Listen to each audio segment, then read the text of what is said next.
Ever feel like the energy world's stuck in a feedback loop? Good, because around here, reality comes with a glitch. I'm Mark Roach, the mind behind FutureWise Energy. You know me, part dealmaker, part industry skeptic, petroleum engineer, always trying to be a beat ahead of somebody else, sometimes sideways, hacking through the static to spot the signals that shape tomorrow's upstream oil and gas reality. For those just tuning in, let me paint you the full picture. I've spent the better part of 3 decades navigating every corner of the industry, from Wall Street boardrooms where billion-dollar deals get carved up like Christmas turkey, to drilling platforms where the only thing louder than the machinery is the occasional heated discussion between roughnecks and engineers. I've watched empires built on black gold crumble overnight when the fundamentals have shifted, and I've seen scrappy upstarts emerge from nowhere to reshape entire markets. The petroleum club backroom negotiations, well, late-night handshake deals between oilmen, financiers, and lawyers who speak in numbers that would make your head spin. I've been there, done that, learned this. In the oil business, the only constraint is the next disruption. What qualifies me to decode these signals for you? Simple. I've made mistakes, I've celebrated wins, and most importantly, I've learned to read the matrix of the market forces that most people mistake for random chaos. This isn't about predicting the future, it's about understanding the patterns that create it. Let's dive straight in.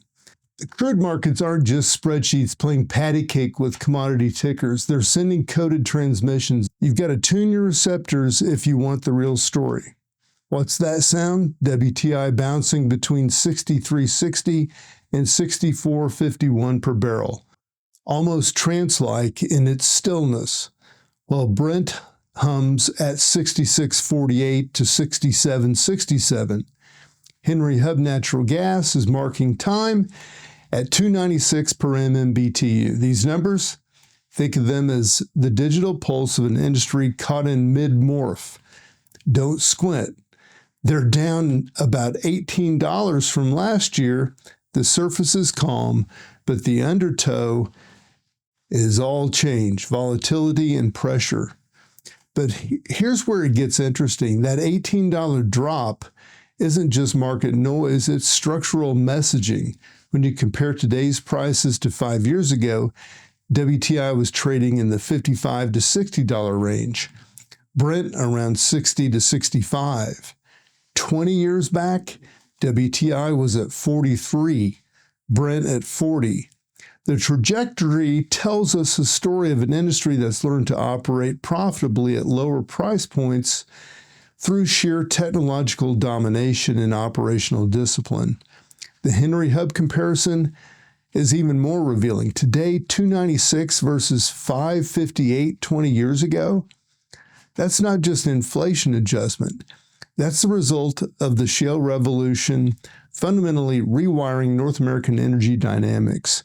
The abundance created by horizontal drilling and hydraulic fracturing didn't just change production numbers, it demolished the old pricing paradigms and created entirely new market structures.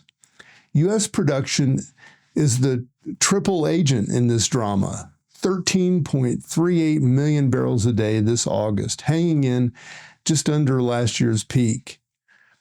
That's not inertia. That's pure operator smarts, draining value from stone-cold rock and data alike. If you think survival's about luck, you haven't seen Texas engineers troubleshoot with a pocket calculator and a greasy wrench and a line of code. But let's dig deeper into what that production figure really means. We're talking about an industry that's maintained output levels that would have been considered fantasy just 2 decades ago. The late 2024 peak that I mentioned, that represented the culmination of years of technological advancement, capital discipline, and operational optimization. The fact that we're holding just shy of those levels despite all the headwinds, the cost pressures, tariffs, regulatory challenges, capital market volatility, that's not an accident. That's industrial evolution in real time. The shale plays across Texas, North Dakota, and Pennsylvania have fundamentally altered the global energy landscape. We're not just talking about drilling more wells, we're talking about drilling better wells. The average lateral length in the Permian has increased from around 5,000 feet to over 10,000 feet in many cases. Completion techniques that were experimental 5 years ago are now standard operating procedure. The result? Individual wells that produce more oil and gas than entire fields did in previous decades. Zoom in on the rig count, 538 across the map. That's 47 fewer than last year, hugging a 4-year low. Permian running lean at 255, down 51. Oil rigs cooling off, gas rigs creeping up. Every number, every drop is a sculptor's chip shaping the future. Behind each are big bets, where capital flows, supply chains pivot, and boardrooms get existential. The rig count story deserves more attention because it's really a story about efficiency and discipline. In the old days, pre-2014, more rigs automatically meant more production. The relationship was linear, predictable, almost boring. And then the shale revolution hit, followed by the 2014 price crash. Ouch. And everything changed. Operators learned to squeeze more production out of fewer rigs through better targeting, improved drilling techniques, and optimized completion designs. Today's 538 rigs are accomplishing what 1,200 rigs might have achieved a decade ago. That's not just technological progress, that's fundamental rewiring of how capital gets deployed in upstream operations. Every rig running today represents millions of dollars of investment, thousands of hours of geological analysis, and then calculated risk-taking that separates successful operators from footnotes in industry history. The Eagle Ford at 39 rigs. That number tells its own story. The play was once the darling of the shale revolution, the proof of the concept that convinced Wall Street that unconventional resources could generate consistent returns. Today it's matured into a steady, predictable producer that doesn't need this rig intensity that it did in its early days of development. Operators have learned to maintain production levels through strategic drilling and improved well performance rather than simply adding more rigs. Forget what you've heard about down cycles. This isn't rain, it's a climate shift. M&A was on turbo last year, $207 billion, up 331%. Mergers reshuffling the deck. Now Q2's pace cools as dealmakers catch their breath. But the shape of the industry? Fewer, smarter, tougher. About 40 new titans coalescing around tech efficiency and no-nonsense focus on return per dollar. The M&A surge represents something unprecedented in the industry history. We're not just talking about big companies getting bigger.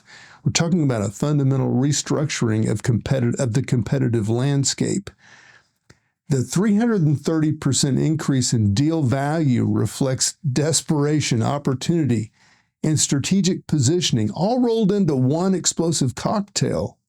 The cooling in Q2 2025 tells us something equally important. The easy deals are done. What remains are complex transactions requiring sophisticated financial engineering, regulatory navigation, and cultural integration. The companies emerging from this consolidation wave aren't just larger, they're qualitatively different. They've got the scale to invest in advanced technologies, the geographical diversity to weather regional downturns, and the financial strength to maintain operations through volatile cycles. These 40 titans I mentioned, well, they're not accidental formations. Each represents years of strategic planning, billions in capital deployment, and the kind of management vision that sees 3 moves ahead of the game where most players are still figuring out what the current board position looks like. Companies like ExxonMobil's acquisition of Pioneer Natural Resources, Chevron's pursuit of Hess, Diamondback's merger with Endeavor, these aren't just balance sheet expansions, they're industrial policy statements about what it takes to compete in the next phase of energy development. Pull back the curtain on today's chess moves. Crescent Energy snapping up Vital Energy for $3.1 billion. This isn't a backroom handshake, it's an evolutionary leap. In Upstream, only the most adaptive outlast the turbulence. The Crescent Vital deal is particularly instructive because it demonstrates the new logic of industry consolidation. Crescent isn't just buying reserves, they're acquiring operational capabilities, technological platforms, and the market position that would take years to develop organically. Vital brings proven drilling techniques, established infrastructure, and most importantly, a management team that's demonstrated the ability to generate returns in challenging environments. But here's the deeper game. These transactions are really about optionality. In an industry where commodity prices can swing 30% in the matter of months, success depends on maintaining multiple strategic paths forward. Larger, more diversified companies can adjust their capital allocation quickly, shut down unprofitable operations without threatening their overall financial stability, and invest in emerging technologies that smarter players can't afford to pursue. The due diligence process for deals like this involves more than just reserve reports and financial statements. Buyers are evaluating technological capabilities, environmental compliance records, stakeholder relationships, and most critically, the cultural fit between organizations. The companies that successfully navigate these integrations will define the competitive landscape for the next decade. Technologists, if you're not obsessed with longer laterals, slicker automation, and squeezing efficiency from every completion, you're a headline from the past. In some Permian spots, rig exits are outpacing the technical gains. Think hard about where your edge lies. The technology revolution in upstream operations is moving at a pace that would make Silicon Valley executives nervous. We're talking about drilling systems that can adjust trajectory in real time based on geologic feedback, completion designs optimized by artificial intelligence, and production monitoring systems that can predict equipment failures before they occur. Longer laterals. Well, we're now seeing horizontal sections exceeding 15,000 feet in some cases.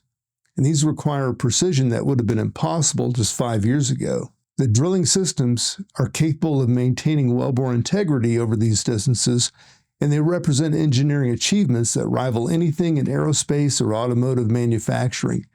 The results speak for themselves. Individual wells producing 2,000 to 3,000 barrels per day in their first year, with decline curves that flatten out much sooner than earlier generations of horizontal wells.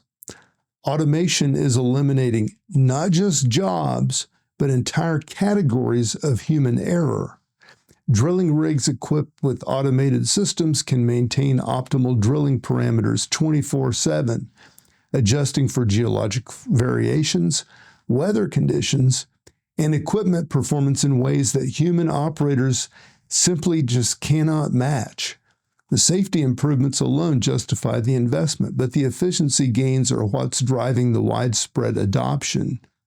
The completion revolution deserves special attention because it's where the biggest gains are still being realized. Enhanced completion designs, multi-stage fracturing with optimized proppant placement, chemical systems tailored to specific geologic formations, and real-time monitoring of fracture development are pushing individual well productivity to levels that seemed impossible just a few years ago. Flash to the Gulf. Talos clocks the decade's biggest oil discovery. Proof positive. There's gold in those beds for anyone willing to surf the old school opportunity with new school tools. Talos, their discovery in the Gulf of Mexico or Gulf of America represents something very profound. Exploration success in an era when most industry attention has shifted to development of known resources.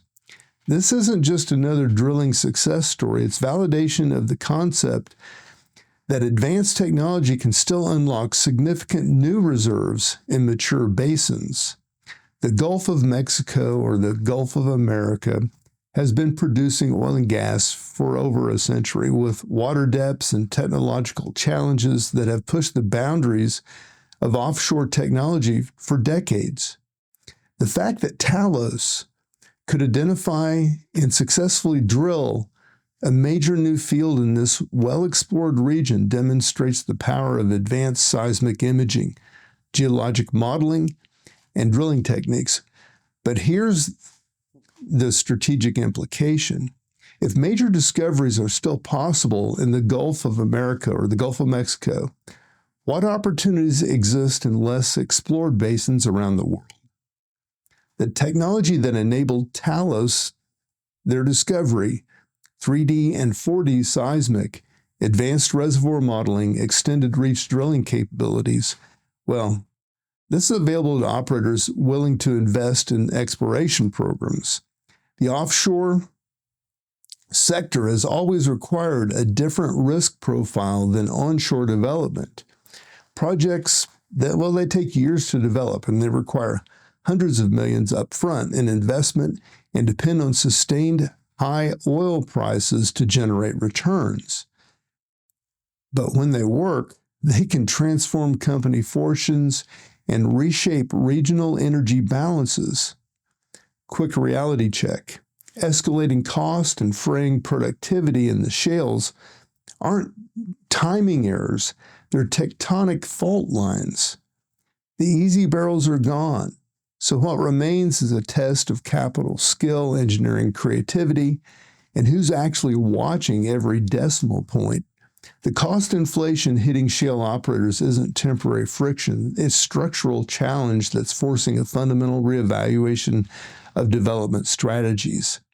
Service costs have increased 30 to 50% in some regions over the past 2 years, driven by supply chain constraints, labor shortages, and the simple reality that most productive drilling locations have already been developed.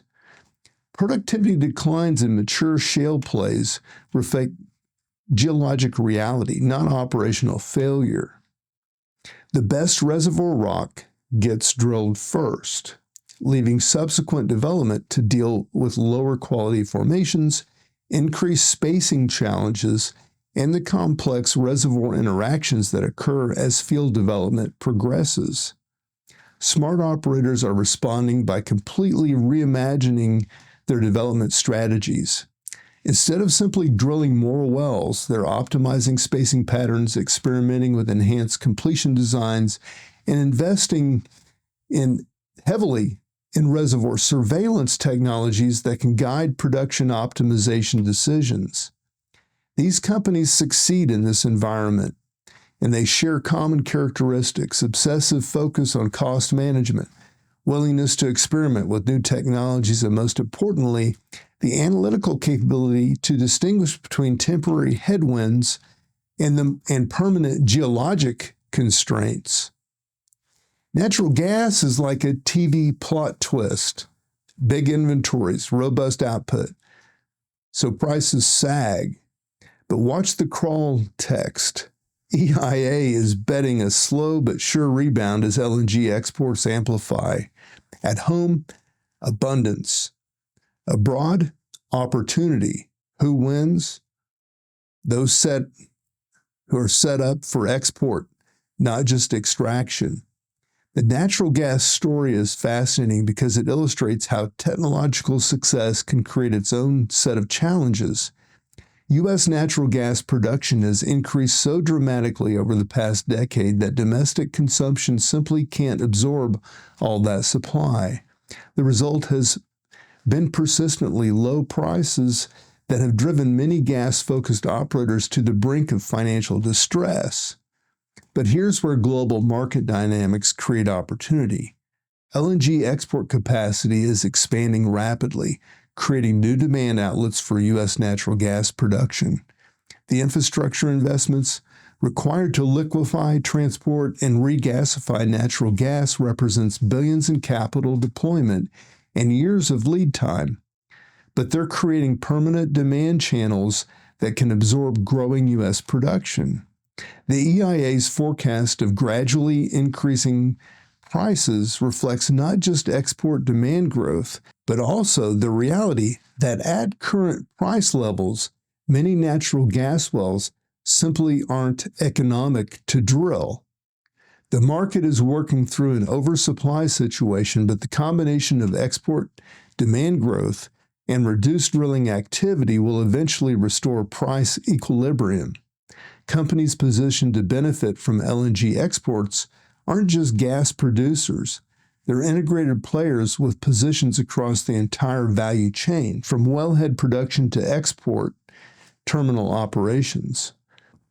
The returns from successful LNG projects can be extraordinary, but they require the financial resources and risk tolerance to invest in infrastructure with decades-long payback periods. Overlay the entire script with geopolitics. Russia, Ukraine, whispers of ceasefires, reshaping flows and futures. U.S. companies are getting leaner because volatility is currency now, not just background noise. Energy independence, no longer just a campaign promise. It's how you keep your seat at the global table. The geopolitical dimensions of energy markets has never been more complex or consequential. The Russia-Ukraine conflict fundamentally altered global energy trade patterns, created new supply chains, and elevated energy security to the top of national policy agendas worldwide. U.S. energy independence, once a theoretical goal, has become a practical reality with profound strategic implications. The ability to meet domestic energy needs from domestic production provides foreign policy flexibility that would have been impossible during the era of import dependence. More importantly, the capacity to export energy transforms the U.S. from price taker to price influencer in global markets. The whispers of ceasefire negotiations carry enormous implications for global energy balances.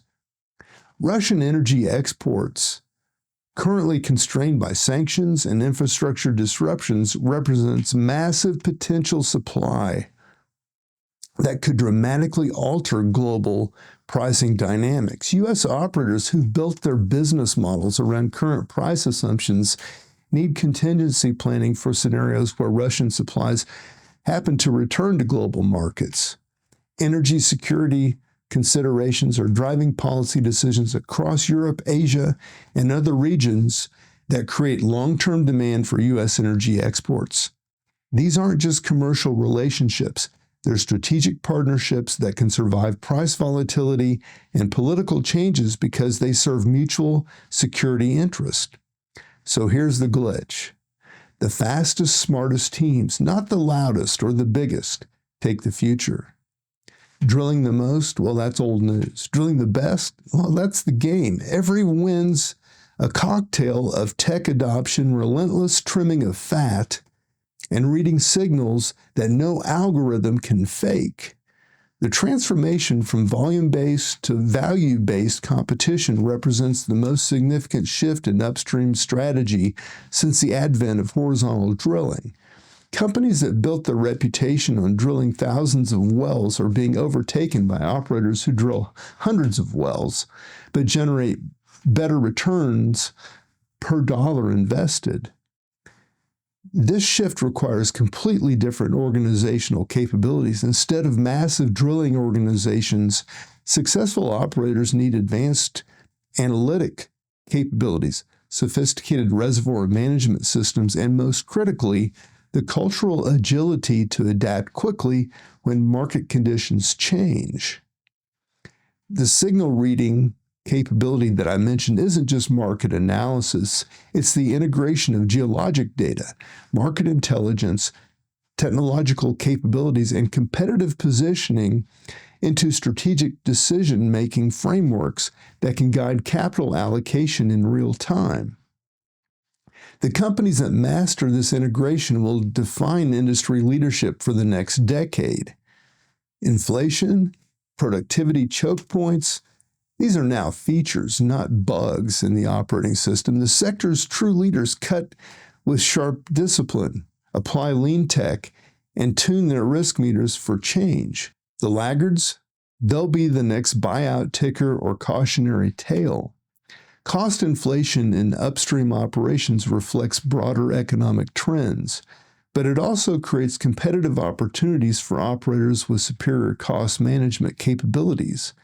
The companies that can maintain operational efficiency while others struggle with inflated service costs will gain market share and access to premium drilling locations. Productivity challenges force innovation in ways that stable operating environments never could.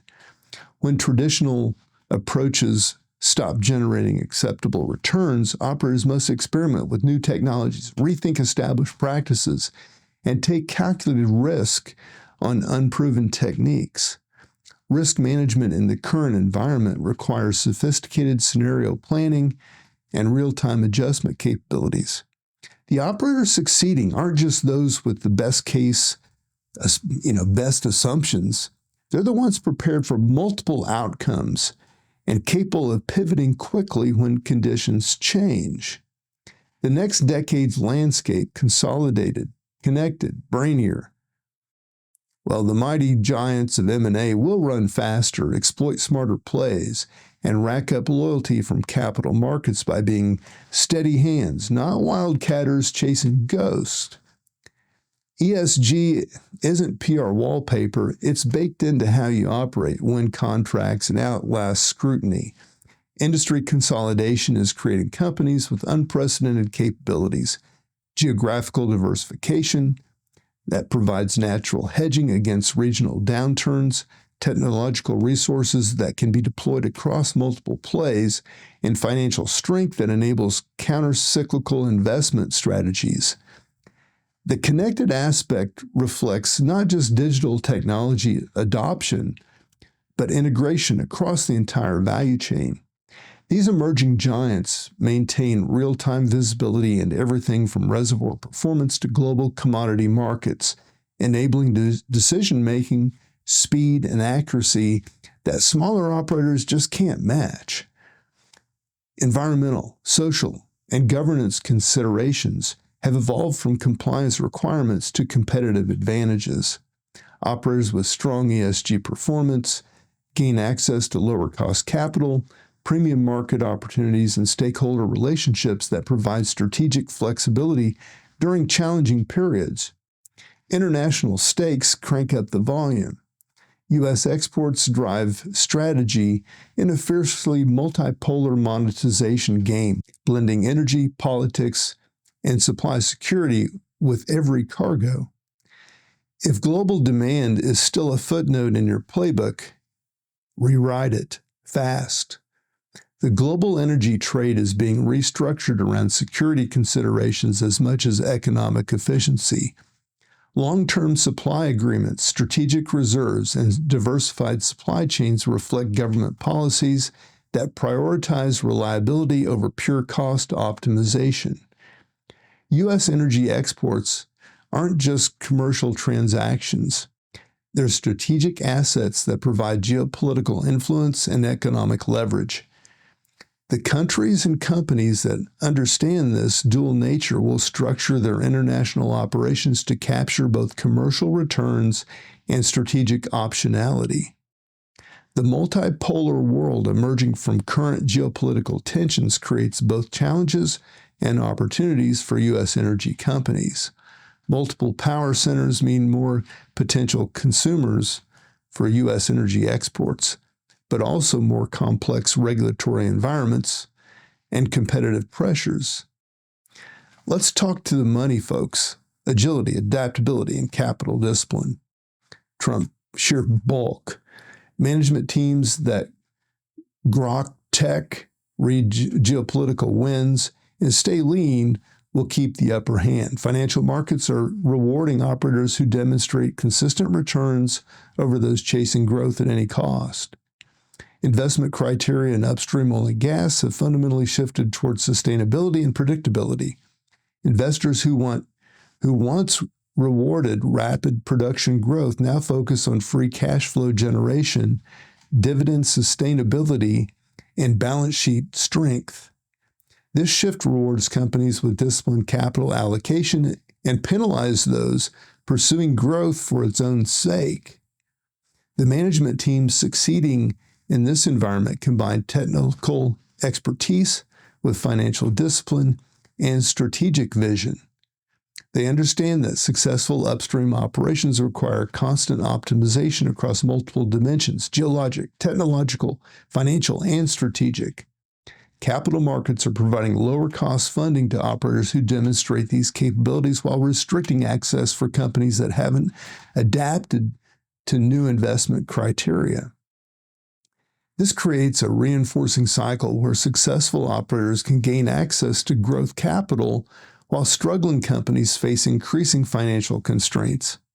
Policy architects, well, your decisions build the racetrack. Clear frameworks, smart incentives, those will accelerate innovation, align sustainability with growth, and let competition do its job. Don't mire the system in confusion. Light the runway for smarter, faster progress. Regulatory frameworks play crucial roles in determining industry development patterns. Policies that provide clear, consistent guidelines enable long-term planning and investment, while regulatory uncertainty discourages the capital deployment needed for energy infrastructure development. The most effective energy policies align environmental objectives with economic incentives, creating market-based solutions that reward innovation and efficiency. Carbon pricing mechanisms, renewable energy credits, and technology development incentives, they can accelerate the energy transition while maintaining economic competitiveness. International coordination on energy policy becomes increasingly important as supply chains globalize and security considerations drive strategic planning. The countries that develop coherent, flexible policy frameworks will attract the investment and technological development that drive long-term economic advantage. And to everybody, depending on what comes out of a pipe or a plug, every shift and recalibration affects the warmth in your house, the wheels under your commute, and the price tag on anything from bananas to broadband. Energy costs ripple through every sector of the economy, influencing everything from manufacturing competitiveness to household budgets. The transition to more efficient, sustainable energy systems creates both cost and benefits that extend far beyond the energy sector itself. Infrastructure investments, technological development, and market restructuring require significant upfront capital, but can generate decades of economic returns through improved efficiency and reduced environmental cost. Understanding these broader implications helps explain why energy policy generates such intense political debate and why successful energy companies must consider stakeholder interests beyond just shareholders and customers. The companies that successfully navigate these complex stakeholder environments will have significant competitive advantages in the evolving energy landscape. The markets keep cracking, sometimes soft, sometimes wild. But if you're dialed in, you see the message. The game favors the bold, the nimble, and those who see ahead without flinching at the static. Price volatility that once destroyed businesses now, well, that's just background noise for operators with robust risk management systems and flexible operational capabilities. Market timing becomes less critical when companies maintain financial flexibility and operational adaptability. The winners are those prepared for multiple scenarios rather than those betting anything and everything on specific price assumptions or regulatory outcomes. Everyone wants a forecast, but the real edge? Recognizing that those who align to the pace of disruption lean into the new tools and mine value from volatility that will thrive. The rest, museum pieces for analysts to dissect. That's not my future, and probably not yours. Forecasting in the energy business has always been part science, part art, and part wishful thinking. The companies that succeed focus less on predicting specific outcomes and more on building capabilities that generate value across multiple scenarios. The pace of technological change, market evolution, and geopolitical shifts makes detailed long-term forecasting increasingly unreliable. Instead, successful strategies focus on developing adaptive capabilities, maintaining financial flexibility, and building relationships that provide optionality when conditions change.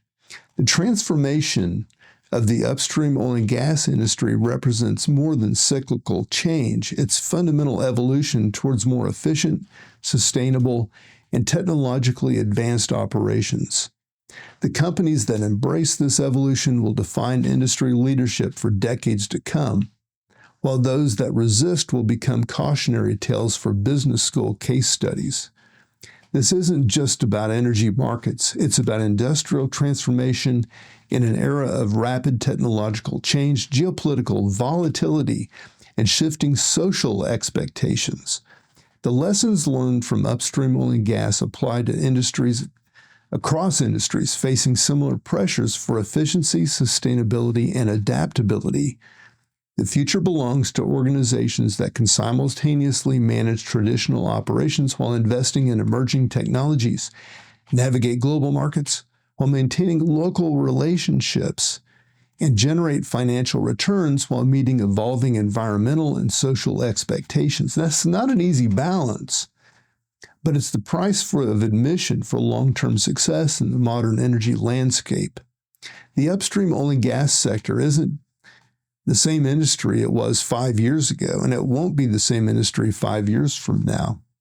The operators who understand this reality and position accordingly will write the next chapter of American energy dominance. The rest will become footnotes in someone else's success story. The future always arrives with static. Tune out the noise. Tune in here. I'm Mark Roach, FutureWise Energy. See you next broadcast.